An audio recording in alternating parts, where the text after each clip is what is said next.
From the minute she woke up, she was just shaking all the time. It didn't feel like a happy wedding.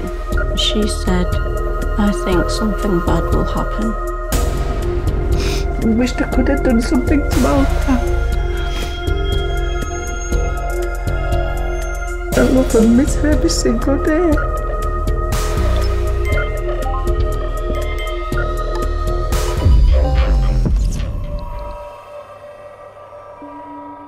Hey, welcome back to #DeadToMe, the interviews. I am Dr. Doro Townshend.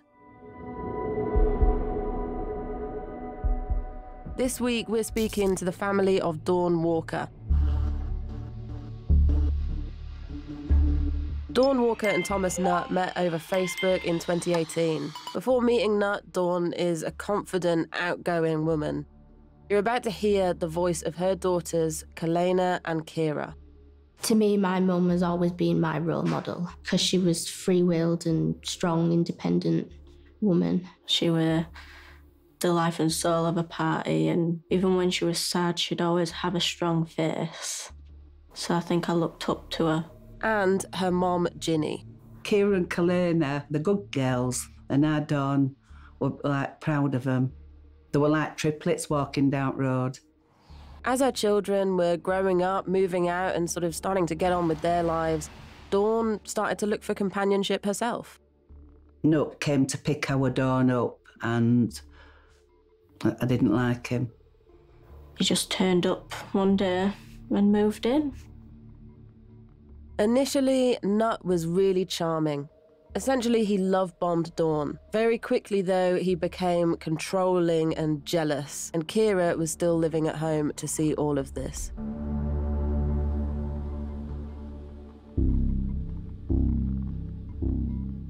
He started shouting in my mum's face upstairs. So I went upstairs and started arguing with Thomas about how he needed to respect my mum. His facial features just changed, his eyes widened, and he pinned me up against a wall. And then he threw me on the bed and he tried to jump onto my ribs, but I kicked him off. He's then gripped my head and smashed it against the corner of a wall.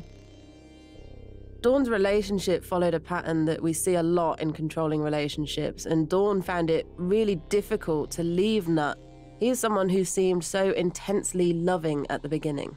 He was very good at controlling you in ways you wouldn't even guess is control.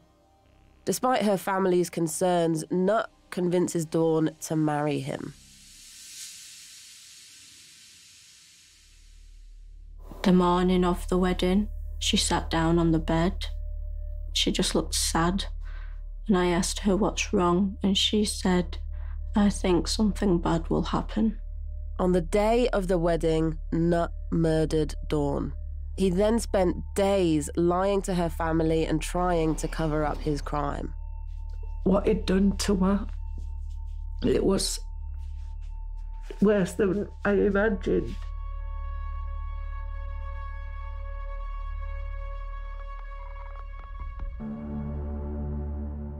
So I'm joined now by Lisa and Kiera, who are Dawn's sister and daughter. Thank you both so much for joining me. Just starting with you, Lisa, I'd just love to know a little bit more about what Dawn was like growing up. She was very happy. She loved life. She was always singing and bouncing around. She was only 4'11", but she walked like Speedy Gonzales. She was like a little pocket rocket. She had a massive obsession with stiletto heels because she was so small. Our childhood was a happy childhood. Well, it was not what I class as a normal happy childhood growing up. There was 3 of us. Our Dawn was the eldest. But yeah, like I said, she might have been tiny, but she were feisty, she were fiery. So Kiera, can you tell us about her from your perspective? You know, she's a mom, single mum to 3 girls. You're all really close. I'd just love to know a little bit more about your relationship. I've always been really close with my mum. And she's always been a very strong character. Mm-hmm. She's always doing little embarrassing things like dancing in the supermarkets, shouting and screaming at the top of her lungs. You know, we're singing and always the wrong words, always. But yeah. I think that's part and parcel of motherhood, isn't it? You've got to be a bit embarrassing. Yeah, but she was always independent and always strong. She was just a beautiful soul. Thank you both so much. It's just really lovely to hear a bit more about Dawn, you know, who she was and who she was to everyone important in her life as well.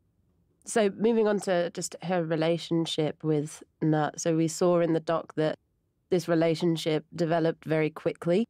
That is obviously something that we see quite a lot in relationships that involve domestic abuse and coercive control. But just from the people around her, yourselves, what was the kind of time frame of this relationship? She'd been single for like 12 years, and I was single as well. I'd split up with my partner, and we both kind of like went on the dating scene. And I think for our Dawn, as the girls were growing up, they both got boyfriends, and I think she just felt a bit lost. And then I remember it specifically. It was my mum's surprise 70th birthday, and we'd arranged all the surprises for her, and our Dawn had come down to mine, and she said that she met this guy. She said he seemed really nice, and he lived local. So I said to her, let me have a look. Have you got a picture of him? Let me see. So she showed me a picture of him, and I just took one look and I just said, Dawn, he's not for you. Bearing in mind where we live, he actually has lived on the same estate growing up. So it was known, and I just said, no, he's not for you. Did he have a bad reputation locally? Yes, yeah, very, very bad. Not so much as in like the domestic violence side of it didn't actually come out of it. We didn't hear of that until obviously our Dawn were further down the line in the relationship with him. Mm-hmm. But everybody that knew him said, you know, that he's always been a weirdo. He was always strange. He wasn't a nice person. So obviously I tried to talk our Dawn out of it. So do you think that she didn't believe these rumours about him? Do you think that... I think she genuinely just chose not to believe him, because all through the relationship, his previous partner, who he'd also been done for domestic violence on, had actually reached out to our Dawn and told absolutely everything. Mm-hmm. But he was so, he could coerce anything and everything, and I think he genuinely got into her head and made her believe that it was all lies, that she were bitter, rah. She told her to do Claire's law, and yeah, everything started unfolding, but it didn't start. His past didn't start unraveling until she was actually probably 5-6 months into the relationship. So it did all develop very quickly, though. For all this to peak at 5-6 months, that's still a relatively new relationship. Kiera, can you tell us what that was like for you, watching your mum go through this? It was going from seeing my mum being this happy, joyful woman to, like, cowering away. It's like she lost her soul. I remember having the nicest day, like mother and daughter day with her. I come back to her house and Thomas was screaming upstairs, and you could hear the anger in his voice, saying that she was a changed woman, now her daughter's there, and how she needs to treat him better just because she's around. And I just remember going upstairs and seeing him scream in her face. I'm quite a loud mouth. I will say how it is. And I was just in pure shock, and I just looked at him and said, you need to remove yourself from the situation and get out of her face and treat her with respect, because that's what my mum deserves. Yeah, it must have been absolutely terrifying to witness, and I can't imagine what that would feel like, especially, as you're saying, your mum sort of transforming from this vibrant, loud woman now being in this situation. What was Dawn saying about this relationship? She kept saying, I can't do it anymore, Kiera. I can't leave. There's no way of leaving. I can't do it. And I said, it's okay because you can come with me and, you know, I'll help you through. But I think what you have to remember is that what I've learned through this is that domestic violence is just a toxic cycle. And until you're ready to leave, you won't do it. Just like how a drug addict won't stop using drugs until they're ready. Mm-hmm. Yeah, I mean, we do see this, unfortunately, a lot in domestic violence. There are so many reasons why someone might stay, might feel like they have to stay, or might think it might get better as well. I mean, we know that Thomas Nutt sort of love-bombed Dawn to start with and, you know, showed her all this affection and love. And that can be really difficult to watch that person transform and not think that they might just go back to that, you know, lovely self that you thought they were. And I mean, Dawn clearly had like a big circle of people around her. She's really well loved by all of you. But he worked to separate her from you all. Do you think that that was something he was doing on purpose? Yeah, I think our family is very well known. So he's intimidated by strong women. And he doesn't like it. He thinks a woman should be submissive. You know, they should basically bow at a man's feet. And I think the thought of her mum having all these strong women and strong family members around her, he just didn't like it. And he wanted to, like, squish it and stop all contact. Mm-hmm.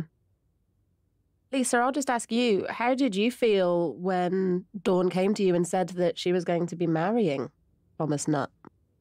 I didn't know. So I went to text her and I was blocked. And I went to call her and I was blocked. From that point on, we had absolutely no contact with our Dawn.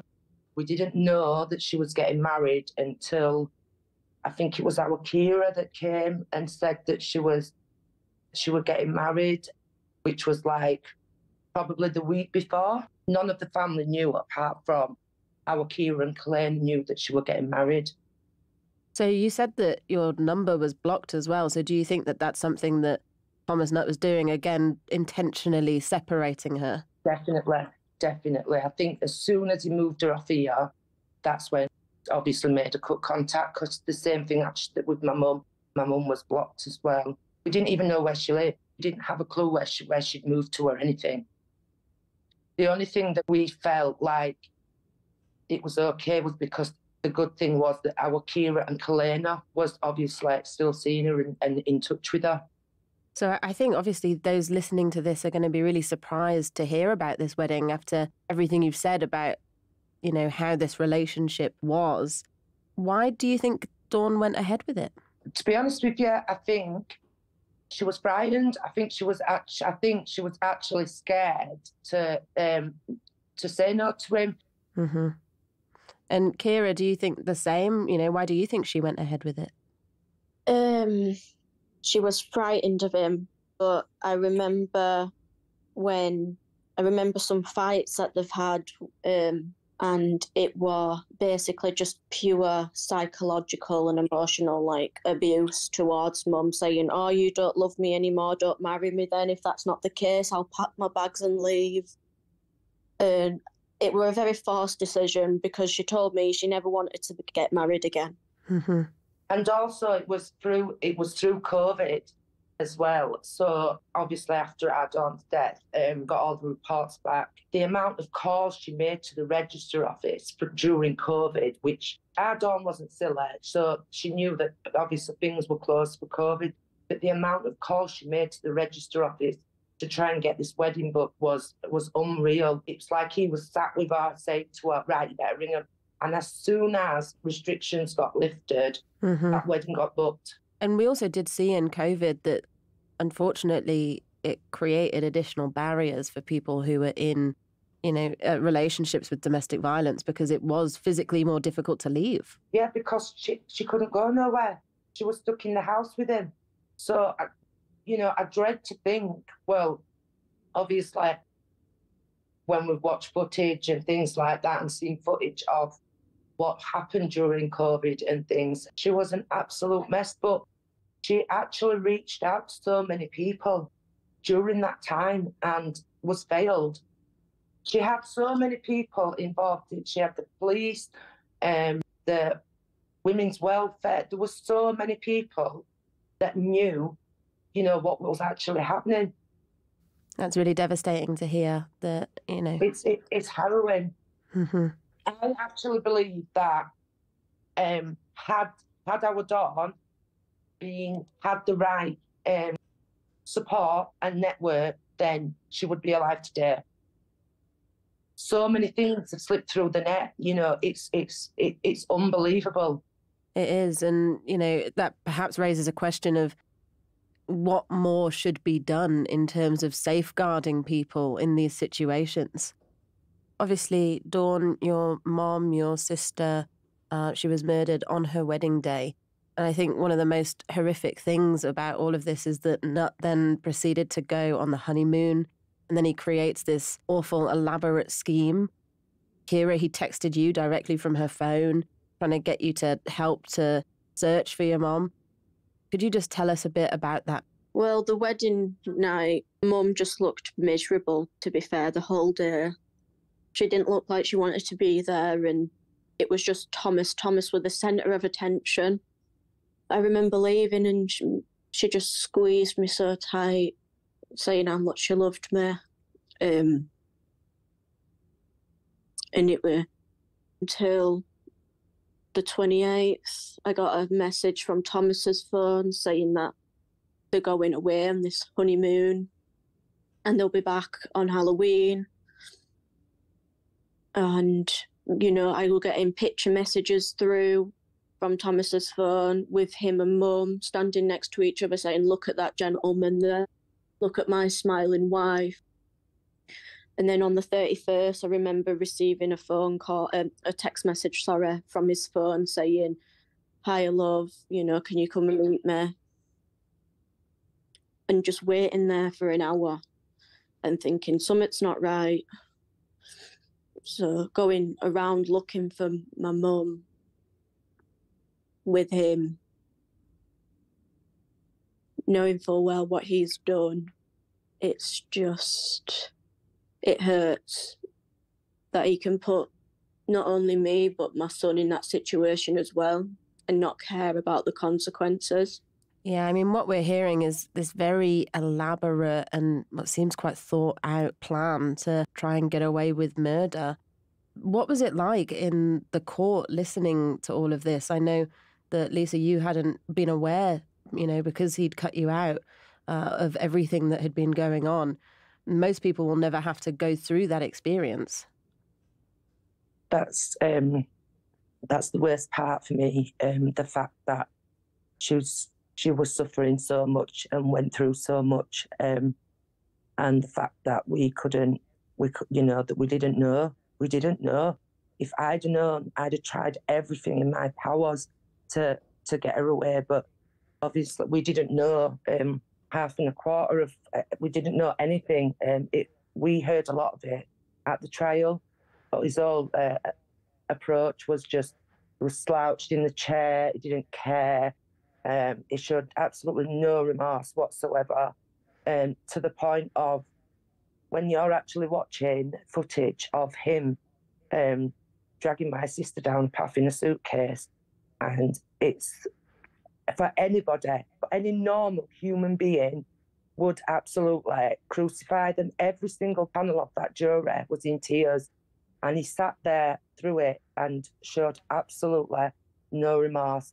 In fact, the day of his sentencing, he told the judge, "F you," and still only got 21 years. It beggars belief. I feel like the justice system is a joke. A life should be for a life. There is no mistaking that what he did to my sister was thoroughly planned. It's that, and he worked out everything. He hadn't just killed her and was in shock and then thought about it after and thought, "I better ring the police." No. He left my sister's body in that house for 3 days and went away on a honeymoon thinking about what to do. Messaging my niece, having my niece go drive round with my little nephew looking for a mum, knowing that all along her body was in that house up there. And to me, 21 years does not justify for what he's done. And how about you, Kiera? How do you feel about it? I think,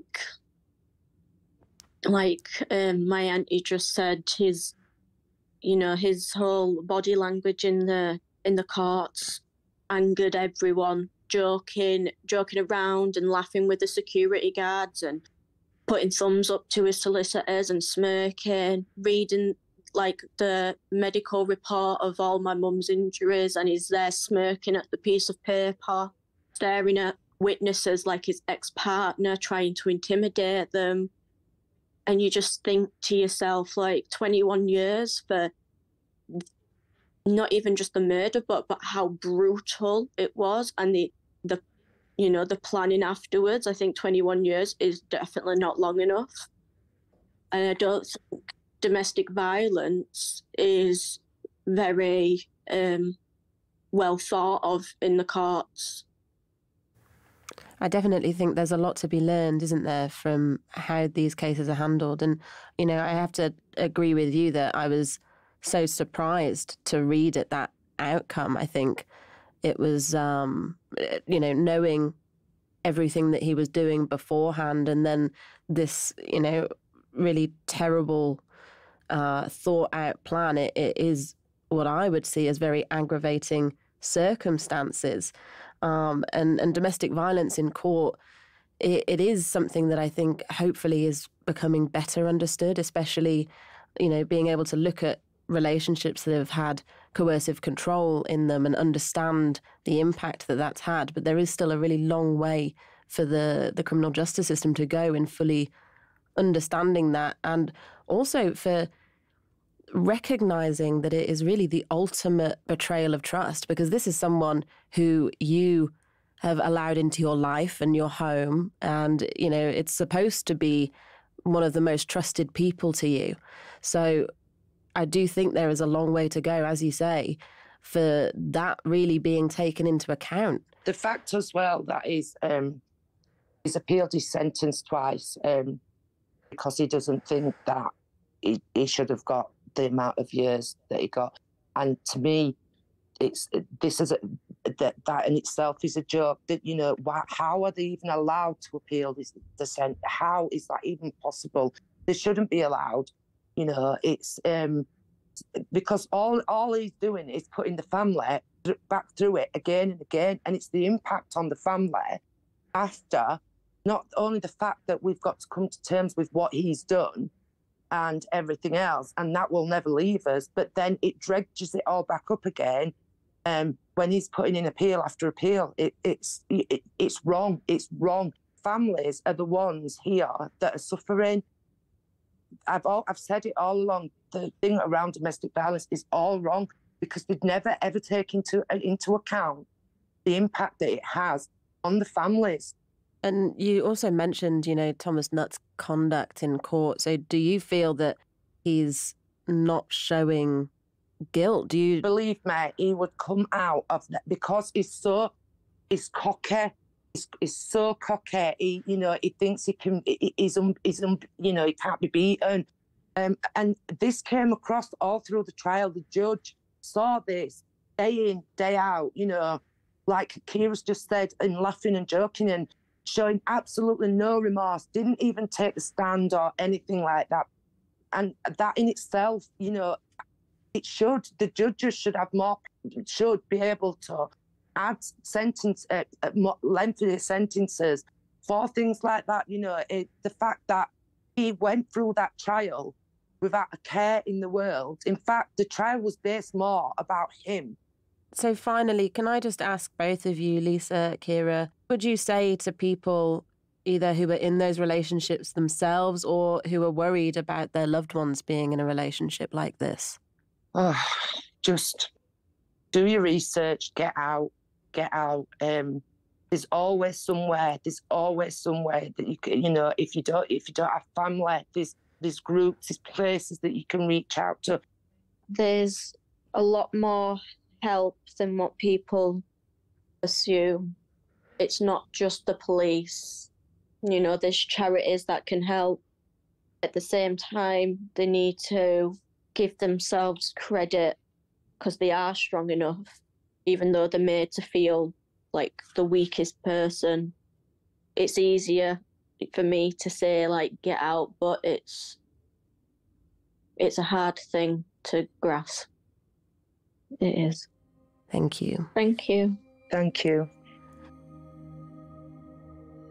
I think what is so sad about this case is that it really does follow a lot of the, you really hate to say the word classic, but the classic indicators of an abusive and violent relationship that ends in domestic homicide. And Dawn was subject to some really awful times leading up to her murder. And the other sad thing as well is that I think I have gone on in this podcast series and across the #DeadToMe series about how important it is to remain in touch with the people in your life that you're concerned about. You know, if you're worried that they are in a abusive relationship, then maintaining those friendships and those connections is so important. And I stand by it, it absolutely is. But what's devastating in this case is that Dawn did have a huge circle around her. They remained in touch. They didn't let Nutt shut them out as much as he wanted to. And yet, someone like this still managed to cause harm and still ultimately managed to take Dawn away.